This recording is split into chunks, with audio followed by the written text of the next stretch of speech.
Energy coaching centre with me Shahnaz Khan. Last time मैंने आपको question दिए थे तो उन्हीं के मैंने आंसर लिखे हैं। यह है 16वीं शताब्दी में महिलाओं की स्थिति। 16वीं शताब्दी में महिलाओं की स्थिति सामाजिक और सांस्कृतिक तौर में अलग अलग थी। आम महिलाओं को बच्चों की देखभाल व घरेलू काम करना सीमित था, जबकि शिक्षा और कानूनी अधिकार के अवसर सीमित थे। रानी और सामंतों की पत्नियां जिन्होंने राज्य पर शासन किया, ठीक है, ये जो हमारी है पहले भूमिका होती है, ठीक है, पहले हमें भूमिका ही नहीं पड़ती कि इस आंसर में एक्चुअल में क्या है, जिसमें बताया 16वीं शताब्दी में महिलाओं की स्थिति क्या थी, सामाजिक और सांस्कृतिक तौर पर अलग अलग थी, ठीक है। आम महिलाओं को क्या था, देखभाल करनी हो रही थी बच्चों की और घरेलू काम में करना पड़ रहा था। और जो रानी और संबंधों की पत्नियां थी उनको क्या करना था, राज्य को उन्होंने क्या करा, राज्य पर शासन किया, ठीक है। उसके बाद आते हैं हमारे पॉइंट्स, ये हमारे 6 पॉइंट्स है। उसके बाद आता है हमारा निष्कर्ष। निष्कर्ष होता है कि आपने पूरे आंसर में क्या लिखा गया है, क्या लिखा है वो हमें निष्कर्ष में लिखने पड़ते हैं।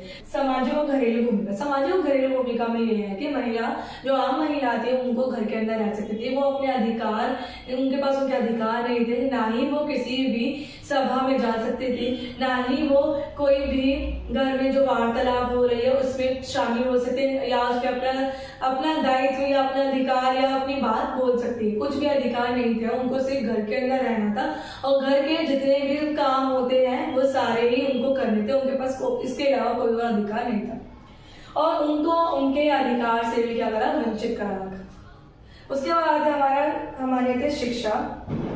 शिक्षा के तौर पर एक कि जितनी भी आम महिलाएं थी उनके पास शिक्षा नहीं थी, ना ही वो विद्यालय जा सकती थी, ना ही वो कहीं पर भी जाके अपनी शिक्षा को ग्रहण कर सकती ना, और या फिर किसी अपनी शिक्षा के लिए अधिकार या अपनी शिक्षा के लिए मांग उठा सकती थी। और जितनी भी अमीर महिला थी, जो रानियां वगैरह थी और जो सामंतों की पत्नियां थी, उनको ही अधिकार थे पढ़ने के उन्होंने ही पढ़ाई हासिल करी थी। बाकी जितनी भी आम महिला थी और जितनी भी नॉर्मल महिलाएं, जितनी भी नॉर्मल बच्चियां वगैरह हैं जो छोटे, उनको भी अधिकार नहीं थे कि वो अपनी शिक्षा को ग्रहण कर सके। उसके बाद आता है हमें कानूनी और आर्थिक शिक्षा। कानूनी और आर्थिक शिक्षा में भी आम महिलाओं को वंचित रखा, उनको उनके अधिकार ही नहीं दिए गए। जहाँ उनको 4 दीवारी या उनके घर या घरेलू हिंसा भी उनके साथ हुई थी, इनफैक्ट वो उसमें भी अपनी आवाज नहीं उठा सकती थी, वो शिक्षा के लिए नहीं उठा सकती थी, ना ही वो अपने बच्चों के लिए आवाज उठा सकती थी। चाहे उनके साथ गलत हो रहा है या सही हो रहा है, उनके साथ वो आवाज नहीं उठा सकती। हर जगह पे उनसे उनके दायित्व को वंचित रखा गया और उनके अधिकार उनसे छीने गए ना, और ये उनको सिर्फ घरेलू काम घर के अंदर ही रखा गया कि वो घर से 4 दीवारी के बाहर वो नहीं जा सकती है, ना ही उनके पास कानूनी अधिकार। लेकिन जो रानियां थी, जो रानियां और सामंतों की पत्नियां जो थी, उन्होंने ही राज्य पर शासन किया। जब राजाएं नहीं थे, कहीं राजा नहीं थे, तो राजाओं की अनुपस्थिति में दोनों सामंतों की पत्नियां और रानियां, इन दोनों ने पूरे शासन को चलाया था। फोर्थ आता हमारी राजनीतिक शिक्षा। राजनीतिक शिक्षा में ये है कि हम एक देश को चलाने के लिए, एक समाज को चलाने के लिए क्या क्या कार्य करते हैं, क्या हमारे दायित्व होते हैं और क्या क्या हमें करना चाहिए, ठीक है। तो राजनीतिक शिक्षा और हमारे कानून क्या है, हमारे अधिकार क्या है, कहाँ पर हम अपनी बात रख सकते हैं, कहाँ पर हम अपनी बात रख सकते हैं, ठीक है।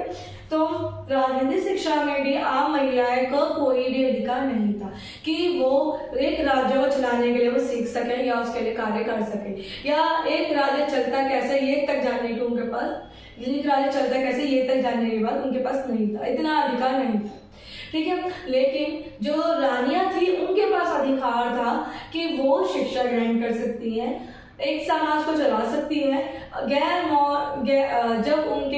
जब राजाओं के अनुपस्थिति में वो भी एक राज्य को चला सकती है, ठीक है। 5 है हमारा अपवाद में आता है, बारे में बताया गया है, ठीक है। तो इसके अंदर जो है रानियां, सामंतों की पत्नियां, इनके बारे में बताया गया कि इन्होंने अपनी बुद्धिमती से एक राज्य को चलाया कैसे है। उन्होंने गैर राजाओं के होने से, गैर उन्होंने राजाओं की अनुपस्थिति में भी एक राज्य को बहुत अच्छा चलाया है। ऐसी मानवतावादी की एक महिला थी जिन्होंने शिक्षा ग्रहण करी और उनका नाम था कैंसड्रेला, ठीक है। उन्होंने वो जाके एक विद्वान बनी थी। अगर आपको कोई और डाउट हो तो आप कमेंट कर सकते हैं। बाकी मेरी वीडियो के लिए लाइक शेयर एंड सब्सक्राइब।